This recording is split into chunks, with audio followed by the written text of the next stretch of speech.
굿모닝, TKPC 모닝 카페입니다. 오늘 아침에도 편안하게 눈을 뜨셨습니까? 간밤에 잠을 잘 못 주무시지는 않으셨나요? 저는 지난 수요일에, 화요일이군요. 몸이 살짝 좋지 않아서 일찍 잠이 들었다가 수요일 새벽 1시에 잠에서 깼습니다. 그리고 이제 해야 할 일이 좀 많다 보니까 그때로부터 새벽 6시까지 일을 했죠. 그리고 한 30분 잠깐 눈을 붙이고 음식 준비하면서 하루를 시작했는데, 그랬더니 저녁 6시가 되자 잠이 쏟아지는 것을 느낄 수 있었습니다. 왜 그런가 했더니 간밤에 잠을 잔 시간도 충분하지 않았던 데다가 그나마도 새벽 1시에 눈을 떴기 때문에 평소보다 한 대여섯 시간 일찍 일어난 셈이지 않습니까? 그 후에는 겨우 한 30분 눈 붙인 게 다니까요. 그래서 저녁 6시가 마치 자정처럼 느껴졌던 겁니다. 그래서 이제 쏟아지는 잠을 억누르고 잠에 취한 채로 저녁을 버티다가 도저히 안 되겠어서 9시에 일찍 잠자리에 들었던 기억이 있습니다. 그리고 잘 자고 일어나니까 어제는 그래도 좀 개운하게 하루를 보냈습니다.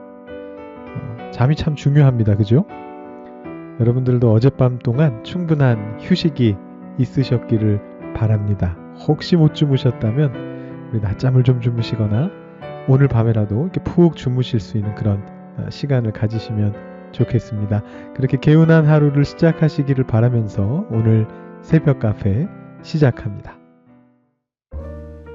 제가 어제 경험 말씀드리면서 잠에 취한다 이런 표현을 썼는데요. 우리가 보통 취한다라고 하면 술 취하는 것을 떠올립니다만, 이렇듯이 무언가에 푹 빠지게 되는 것을 우리가 취한다는 표현으로 나타낼 때가 많습니다. 술에 취하고요, 잠에 취합니다. 또 뭐에 취하나요?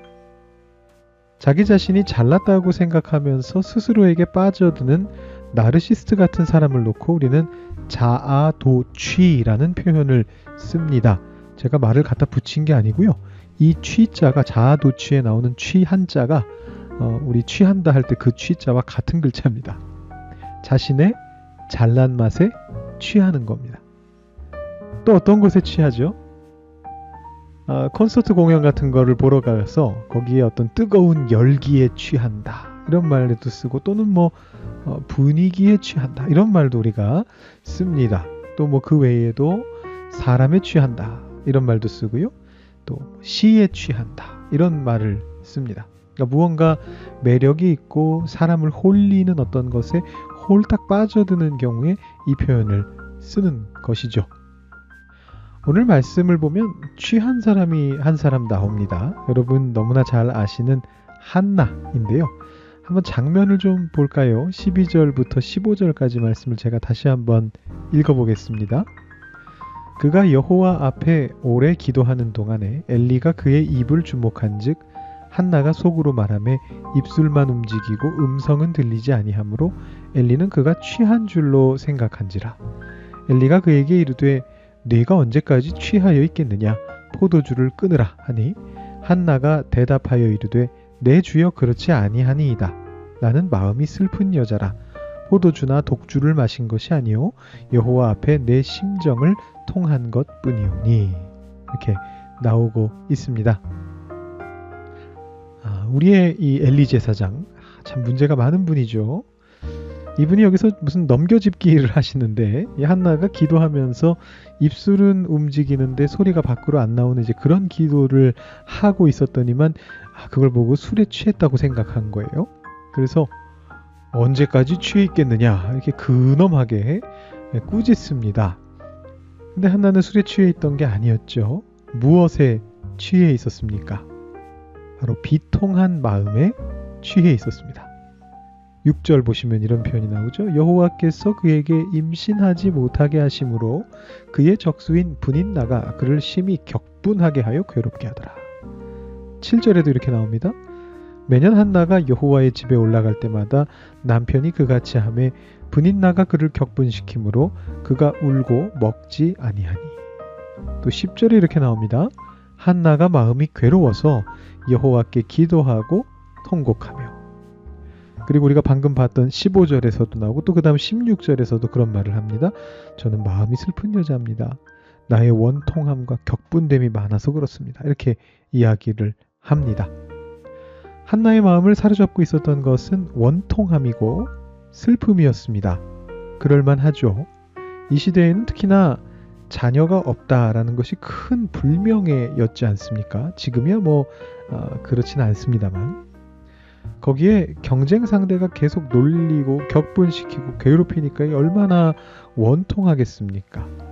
그러니까 어떻게 본다면 물론 이 취한다라는 단어를 실제에서는 이렇게는 잘 안 씁니다만 조금 범위를 넓혀서 사용해보면 한나가 지금 슬픈 자기 자신의 마음에 취해 있는 것입니다. 때로는 우리가 이렇게 자기 연민에 빠지면서 슬픈 마음에 취해버릴 때가 있습니다. 이런 생각이 드실 수 있어요. 슬픈 마음에도 취할 수가 있나요? 사람이 참 특이한 존재인 것이요. 자신의 심리를 보호하기 위해서라면 무의식적으로 어떤 것이든지 하게 될 때가 있습니다. 이 경우에 이 슬픔을 그냥 계속 가지고 있으면 너무 힘들기 때문에 소위 말하는 자기 연민이라는 것에 빠지게 만드는 겁니다. 살짝 그 슬픔으로부터 벗어나서 그것을 제3자 입장에서 보게 만드는 거예요. 나는 슬픈 사람이고 그 슬픔을 나는 이렇게 멋지게 토로할 수 있는 사람이고 그럴 줄 아는 사람이고 그래서 사람들의 어떤 위로를 받아야 하는 사람이고 이런 식으로 자신의 힘든 마음을 스스로 구출해 내려고 하는 겁니다. 어떤 일종의 방어 기제 중에 하나라고 볼 수가 있을 것 같아요.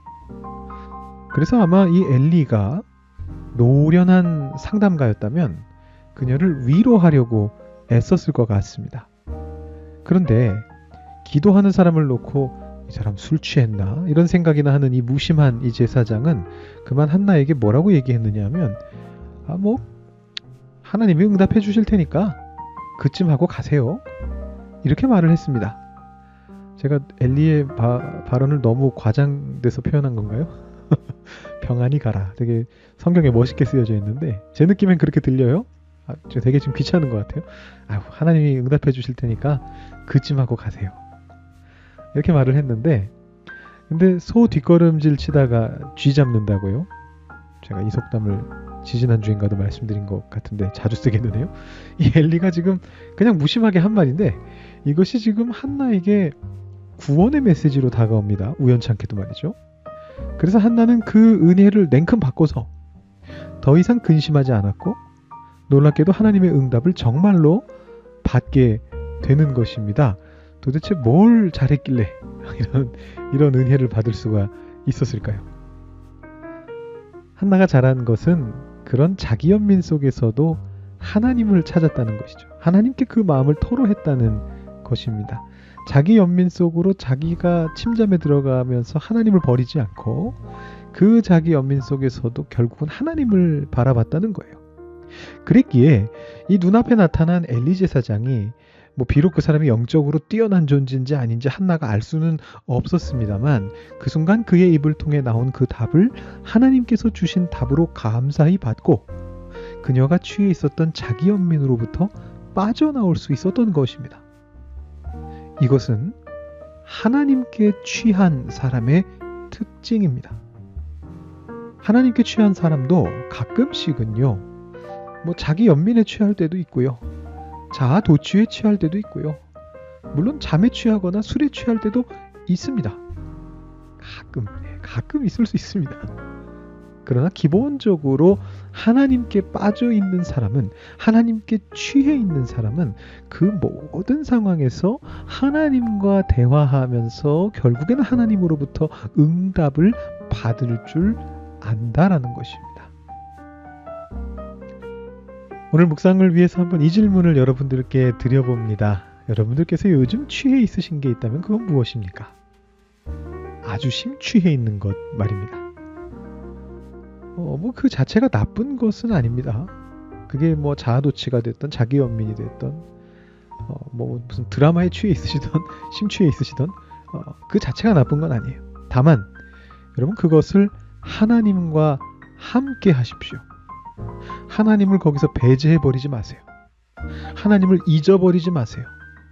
내가 하고 있는 것이 하나님과 관계없어 보여서 아니면 내가 하고 있는 그것이 심지어는 죄라고 여겨져서 하나님의 눈을 피하려고 하지 마십시오. 하나님과 함께 하시고요. 더 나아가서는 다른 무엇보다 하나님께 취하십시오. 그래서 어떤 위기 상황 속에서도 하나님을 통해서 응답받고 그 하나님을 의지하면서 결국에는 그 해결책을 하나님께로부터 얻게 되시는 여러분들이 되시면 좋겠습니다. 한번 제가 이 주제는 그냥 던져드린 거니까 여러분들이 혹시 또 말씀을 읽으시면서 다른 주제가 생각나신 게 있다면 그 주제로 묵상하셔도 좋고요. 아니면 제가 말씀드린 이 주제로 한번 묵상해 보시고 필요하다면 여러분 노트 필기도 한번 해보시고 그런 시간 가지시고요. 보온병 준비하는 시간으로 넘어가 보죠.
오늘의 보온병은 바로 이 하나님의 말씀입니다.